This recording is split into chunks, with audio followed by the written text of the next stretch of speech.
اور میں اور آپ اگر احادیث کے مجموعے کا جائزہ لیں تو خوف خدا کے اندر ایک اضافی عمل بھی شامل ہے. وہ کیا ہے؟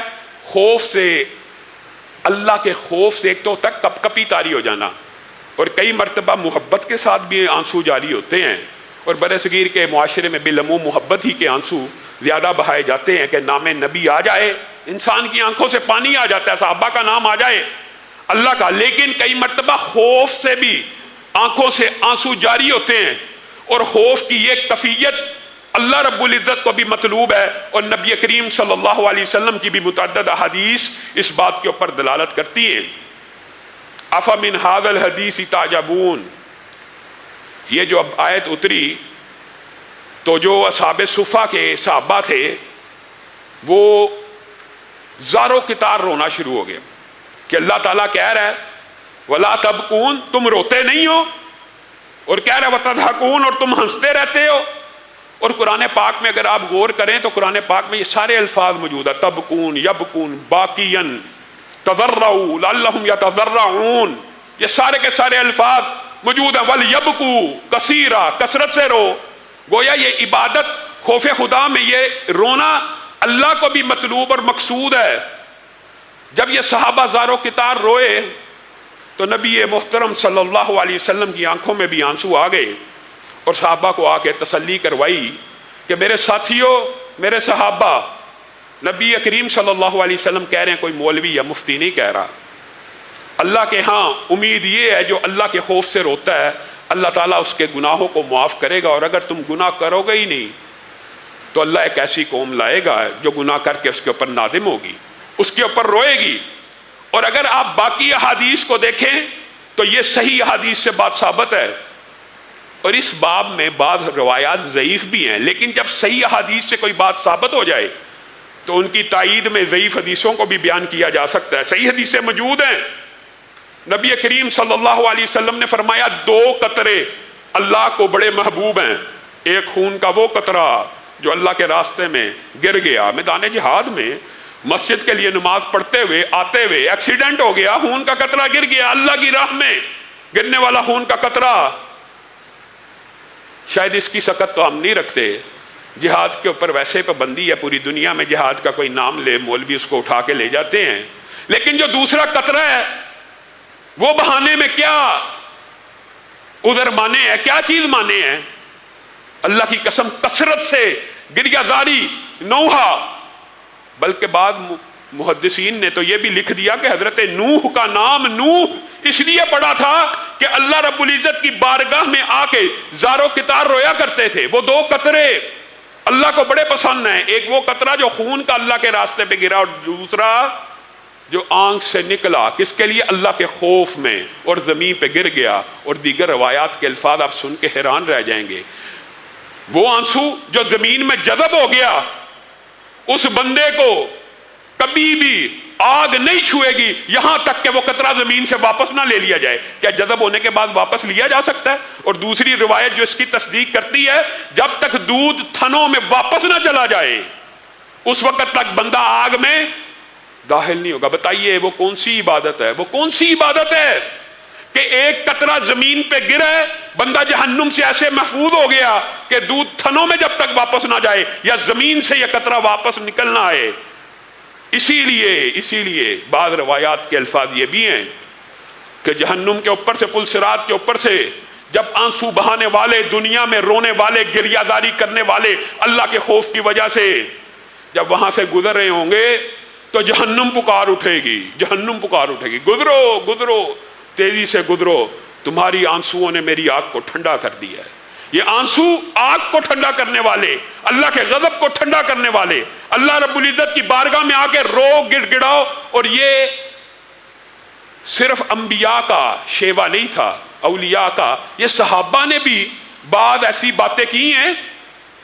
اور جب کوئی صحابی غیب کے بارے میں کوئی بات کرے نا، حضرت ابو موسیٰ اشعری کی یہ حدیث آپ نے سنی ہوگی کہ دنیا میں رو لو، دنیا میں رو لو، صحابی رسول کہہ رہے ہیں، ورنہ قیامت کے دن خدا نہ ہنستا کہنے والا یا سننے والوں میں سے کوئی ایک بھی جہنم میں چلا گیا. اللہ ہم سب کو محفوظ کرے. اے اللہ ہم سب کو محفوظ کرے. زندگی کا مقصد ہی یہی ہے, اس آگ سے بچ جایا جائے, اس جہنم سے بچ جایا جائے. اللہ کہنے والے کو اور سب سننے والوں کو محفوظ کرے.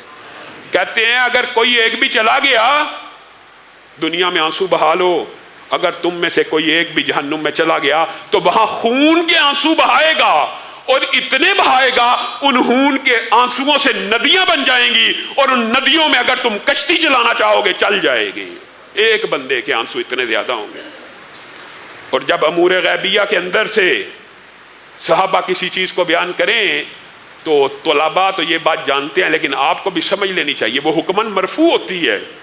گویا انہوں نے نبی کریم کے ساتھ بات منسوب تو نہ کی, لیکن یقینی اور بدیہی طور پہ انہوں نے نبی کریم سے سنی ہوگی, ورنہ قیامت کے احوال کو اپنی طرف سے کیسے بیان کر سکتا ہے کوئی صحابی.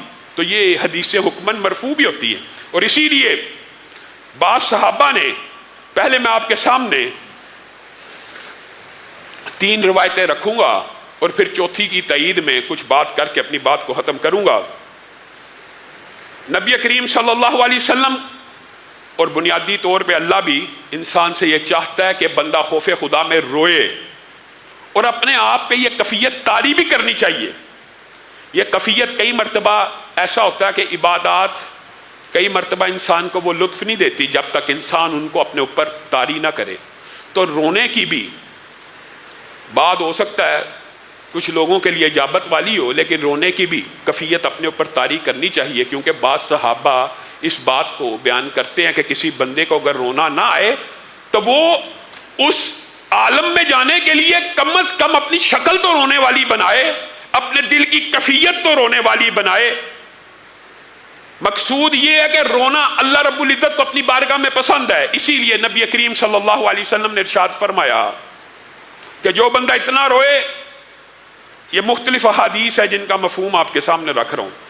مراد یہ ہے کہ ایک انسان روتا ہے اللہ کے خوف سے, اور روتے روتے اس کی آنکھوں سے آنسو نکلتے ہیں, چہرے پہ پڑتے ہیں, کپڑوں پہ گرتے ہیں, زمین میں جذب ہو جاتے ہیں. اس بندے کے اوپر جہنم کی آگ اس وقت تک حرام ہے جب تک دودھ تھنوں میں واپس نہیں جاتا. گویا آنسو کا قطرہ زمین پہ گر کے جذب ہو گیا, اس بندے کے اوپر جہنم کی آگ کو اللہ نے حرام کر دیا. دوسرا بندہ وہ ہے جو اتنا نہیں رو سکتا, اس کا دل تھوڑا سخت ہے, اس کے دل میں کچھ, آپ یہ سمجھ لیں کہ اس کا دل کچھ شقی القلب ہے. کچھ سخت دل بھی ہوتے ہیں لوگ, تو کیا وہ اللہ کی رحمت سے مایوس ہو جائیں؟ رمضان کا مہینہ آیا گزر گیا, جہنم سے آزاد نہ ہوئے, فائدہ کیا ہوا اس رمضان کا؟ تو نبی کریم صلی اللہ علیہ وسلم نے بھی اور اللہ نے بھی تخفیف کرتے ہوئے ان کو بھی خوشخبری سنا دی ہے. جو بندہ اتنا روئے کہ آنسو صرف چہرے پہ گرے, آنسو صرف بدن پہ گرے, زمین پہ نہ بھی گرے, اس کے اوپر بھی اللہ رب العزت نے جہنم کی آگ کو حرام کر دیا. اور صرف حرام ہی نہیں کیا, بلکہ اگر آپ 7 عرش کا سایہ پانے والی حدیث کے اوپر غور کریں تو ان میں سے ایک شخص یہ بھی ہوگا جو اللہ کے خوف کی وجہ سے رو پڑا اور اس کی آنکھیں بہہ پڑی. یہاں پہ زمین پہ گرنے کے الفاظ موجود نہیں ہیں, یعنی صرف چہرے پہ پڑا اور کپڑوں پہ گرا بس. اور بعض روایات آپ کو پتہ ہے نا, جسم کے جس حصے پہ آنسو لگ گیا اس کو کبھی جہنم کی آگ چھو بھی نہیں سکتی. صحابہ زاروں کتار رویا کرتے تھے. حضرت عمر اتنا روتے تھے, کئی مرتبہ ان کے بارے میں آتا ہے حضرت عمر کے بارے میں, حضرت عمر جیسا جلیل القدر صاحب بھی اتنا روتے تھے کہ رونے کی وجہ سے بیمار پڑ جاتے ہیں, رونے کی وجہ سے, غم کی وجہ سے, آخرت کی فکر کی وجہ سے. حضرت علی کے بارے میں آتا ہے کہ حضرت علی رات کی تنہائیوں میں کروٹیں لے لے کر بستر کے اوپر گزارتے تھے, کروٹیں لے لے کر, صرف اللہ کے خوف کی وجہ سے. اور کوئی ایسا بندہ بھی تو ہو سکتا ہے نا جس کے اتنے آنسو نہ ہو کہ کپڑوں پہ گر جائیں یا چہرہ بھر جائے, تو کیا وہ اللہ کی رحمت سے نا امید ہو جائے؟ ہرگز نہیں. سنن ابن ماجہ کی حدیث ہے کہ کوئی بندہ اتنا نہیں روتا کہ زمین پہ آنسو گرے, اور اب زمین پہ آنسو گرنے کی فضیلت کو سمجھ چکے ہیں, جہنم سے آزادی کا پروانہ ہے, رونا چاہیے. رمضان آیا, دل کھول کے روئیں. کس کے سامنے؟ اللہ کے سامنے. کسی دربار پہ رو رہے ہو, کسی مزار پہ رو رہے ہو, کسی مخلوق کے آستانے پہ رو رہے ہو, حق ہے تمہارے اوپر, تم اس خالق کے دربار میں رو, اپنی دل کی تمنائیں اس کے سامنے پیش کرو. اور خوف کے ساتھ اور امید کے ساتھ عبادتوں کو کرتے رہو. ایک بندہ نہیں اتنا رو سکتا زمین پہ آنسو گرے چہرے یا کپڑوں پہ گرے, وہ کیا کرے؟ وہ اپنے اوپر کفیت کو طاری کرے, اس کے لیے بھی خوشخبری ہے. نبی کریم صلی اللہ علیہ وسلم نے کہا, نہیں کوئی بات ایسی مفہوم آپ کے سامنے رکھ رہا ہوں آپ کو سمجھانے کے لیے, کوئی مسئلہ نہیں, زمین پہ نہیں گر رہے, کوئی مسئلہ نہیں, آپ کپڑوں سے ان آنسوؤں کو صاف نہیں کر رہے, آپ کی آنکھ کے اندر مکھی کے سر کے برابر آنسو آ گیا. صرف کس کے سر کے برابر؟ مکھی کے سر کے برابر. مکھی کا سر کتنا کو بڑا ہوتا ہے؟ گویا آنکھ میں پانی آ گیا جو چہرے کے کسی حصے کو لگ گیا. نبی کریم صلی اللہ علیہ وسلم نے کہا, اس آنسو والے کے اوپر بھی جہنم کی آگ کو حرام کر دیا گیا ہے. اور کیا چاہیے؟ رب تو چاہتا ہے میرے بندے آئیں, آ کے دیکھیں تو صحیح, آنا ہی نہیں. رمضان آ بھی گیا, رمضان چلا بھی گیا, آنا ہی نہیں. پھر جو بندہ بے حیا ہے, جب حیا ہی ختم ہوگی, جب رب کا خوف ہی نہیں ہے, تو جو جی چاہے کرتا رہے. اللہ کی قسم بد عقلی کی بات ہے. اور پھر جو چوتھی بات ہے جو محدثین نے بیان کی ہے اور صحابہ نے اس بات کی اپنے عمل کے ساتھ تصدیق کی ہے کہ کوئی حرج کی بات نہیں ہے. ہو سکتا ہے کوئی بندہ اتنا شقی القلب ہے اس کو سرے سے رونا ہی نہیں آ رہا, نہ آنسو زمین پہ گر رہے ہیں, نہ کپڑوں سے پونچھ رہا ہے, نہ آنکھ میں مکھی کے برابر آئے کہ کچھ پلکوں پہ یا چہرے پہ کہیں لگ جائیں. وہ کیا کرے؟ وہ اپنا چہرہ رونے والا بنا لے. اللہ کے ہاں امید ہے صرف رونے والا چہرہ بنانا. دیکھیں آرٹیفیشل بنا رہا ہے, حالانکہ رونا نہیں آ رہا, لیکن عمل تو رب کے لیے کر رہا ہے نا. انشاءاللہ امید ہے اللہ رب العزت اس کو بھی جہنم سے آزاد کرے گا. وجہ کیا ہے؟ یہ صحابہ خود بیان کیا کرتے تھے. حضرت ابو بکر کا بھی یہ قول موجود ہے کہ جس کو رونا نہ آئے وہ رونے کی شکل بنائے. اور حضرت عمر کا واقعہ آپ سب نے سنا ہے. بدر کے حوالے سے آپ کے سامنے جمعے میں تفصیل سے جب یہ واقعہ رکھا تھا کہ حضرت عمر جب پیش ہوئے, نبی کریم اور حضرت ابو بکر رو رہے تھے, تو حضرت عمر نے کیا الفاظ کہے تھے؟ جو عمل جو بات رسول اللہ کے سامنے کہہ دی جائے وہ بھی حدیث تقریری بن جاتی ہے. کیا کہا تھا؟ مجھے یہاں تو بتلا دیجئے کہ روتے کیوں ہیں, تاکہ میں بھی رونا شروع کر دوں, اور اگر مجھے اس بات پہ رونا نہ آئے تو میں اپنی شکل رونے والی بنا لوں آپ کی تباہ میں, آپ کی پیروی میں. گویا اللہ کے لیے رونے کی صرف شکل بنا دینا بھی اللہ رب العزت کو اتنا محبوب اور پسند ہے کہ اس کے اوپر بھی اللہ رب العزت جہنم کی آگ کو حرام کر دیتے ہیں. میرے بھائیوں, یہ خوف خدا آتا کیسے ہے؟ آنا کہاں سے ہے؟ وہ کون سی باتیں ہیں کہ جن کو ہم پڑھیں, سنیں, سیکھیں تو دل میں خوف خدا آئے؟ پہلی بات, آپ کا یہ عقیدہ ہونا چاہیے جو کچھ اس جلد کے اندر موجود ہے یہ بات سچی ہے. اگر آپ کا یہ عقیدہ بن جائے گا یہ بات سچی ہے, تو پھر آپ جہنمیوں کے حوال پڑھیں گے تو اللہ کی قسم آنکھیں بہہ پڑیں گی. ابھی وہ وقت نہیں آیا مومنوں کے اوپر کہ ان کے اوپر یہ آیات پڑھی جائیں اور ان کے دل کانپ نہ اٹھیں اور وہ رو نہ پڑے اور وہ سجدوں میں نہ گر پڑے. یقین آئے گا. اگر یقین ہے تو ان آیات کا مطالعہ کیجیے, عذاب کا, فکر آخرت کا, جہنم کا. اور پھر حدیث کو جو بندہ وحی الہی نہیں سمجھتا وہ بے ایمان ہے, اس نے دین کے حصے کا انکار کر دیا. حدیث بھی اسی طرح اوتھینٹک ہے جس طرح یہ قرآن اوتھینٹک ہے, تو حدیث سے بھی کیسے خوف خدا آئے گا؟ پھر اس کے لیے دو ابواب ہیں.